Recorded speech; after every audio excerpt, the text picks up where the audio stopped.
कोई वस्तु किसी माध्यम में दोलन करती है तो माध्यम का घर्षण बल या श्यान बल उस पर कार्य करता है, जिसकी वजह से जो ऊर्जा हम उसको देते हैं वो ऊर्जा दोलन के साथ साथ घटती जाती है और अंत में उसका आयाम घटते घटते जीरो हो जाता है। तो ये जो आयाम का क्षय होना है, घटना है, यही अवमंदन कहलाता है तथा इस तरह के दोलन अवमंदित दोलन कहलाते हैं।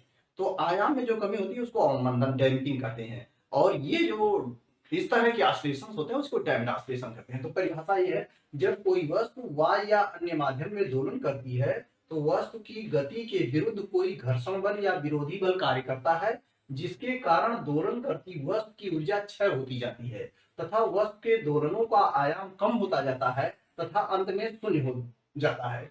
वस्तु के दोलनों के आयाम में होने वाले इस क्षय को अवमंदन तथा इन दोलनों को अवमंदित दोलन कहते हैं। तो उसका जो ग्राफ होता है वो इस तरह से होता है कि जैसे मान लीजिए शुरुआत में आयाम ये था, ये तो धीरे धीरे ये घटता जाएगा और घटते घटते ये जीरो हो जाएगा।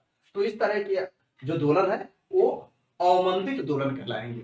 इसका जो आवृत्ति होगी वो भी बदल जाएगी और इसका जो आवर्तकाल है वो भी बदल जाएगा, इसका आयाम भी बदल जाता है समय के साथ। इस पर जो विरोधी बल काम करता है वो विरोधी बल जो होता है वो वेग के समानुपाती होता है। तो जो इसका समीकरण बनता है, जैसे हम मुक्त दोलन में जानते हैं, मुक्त दोलन में आवर्तकाल t बराबर होता है 2 पाई अंडर रूट m बटे यस। तो अब ये यहाँ पर मुक्त दोलन में जब आवृत्ति निकालते हैं तो m बराबर 1 बटे t करते हैं तो 1 बटे 2 पाई आ जाएगा और यस बटे m आ जाएगा। लेकिन जब यहाँ पर होगा तो ये आवर्तकाल नहीं रह गया या आवृत्ति इस तरह नहीं रहेगी, आवृत्ति बदल जाएगी और उसका सूत्र जो होगा वो बदल जाता है।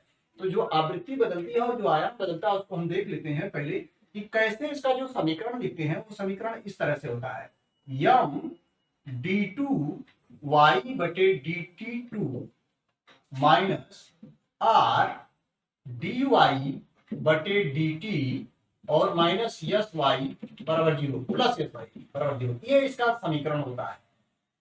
जहां आर कहलाता है, आर को हम कहते हैं अवमंदन नियतांक, अवमंदन नियतांक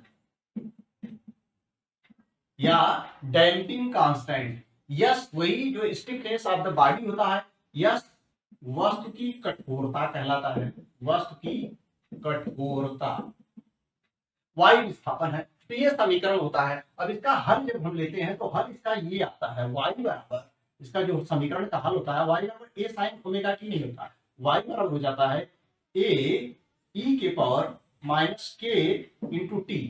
के को हम कहते हैं डैम्पिंग कोफिशिएंट, अवमंदन गुणांक, और यहाँ पर साइन हो जाता है साइन ओमेगा डी टी और प्लस 5। ये ओमेगा डी कोणीय आवृत्ति है, जो अवमंदित कोणीय आवृत्ति है वो है। तो इस तरह से ये समीकरण होता है। यहाँ पर जो इसका आयाम है, आयाम ए ना हो कि ए ई की पावर माइनस के टी, यही क्षय हो रहेगा समय के साथ। यहाँ पर के को हम कहते हैं अवमंदन गुणांक, अवमंदन गुणांक या डैम्पिंग कोफिशिएंट, और इस के का मान होता है, के बराबर होता है, के बराबर आर बटे 2m। यही जो आर है जिसको हम अवमंदन नियतांक कहते हैं उसके बटे 2m, m दोलन करने वाली वस्तु का द्रव्यमान है। तो इस तरह से ये आयाम में कमी होती है। आवृत्ति जो होती है ओमेगा डी, ये आवृत्ति आपकी, अब ओमेगा डी बराबर होता है under root omega 0 square minus K square, यही के ये जो ये है। तो इस तरह से इसकी आवृत्ति, कोणीय आवृत्ति भी बदल जाती है और इसका आयाम भी बदल जाता है। आयाम इतना होता है, इस पर एक एनसीईआरटी की सवाल है, ए ई की पावर माइनस के टी। तो इस तरह से के को हमने कहा अवमंदन गुणांक है। तो इस तरह से दोलनों में जो कमी होती है, दोलनों में कमी होना, दोलनों के आयाम में कमी होना अवमंदन कहलाता है तथा इस तरह के दोलन क्या कहलाते हैं, अवमंदित दोलन कहलाते हैं।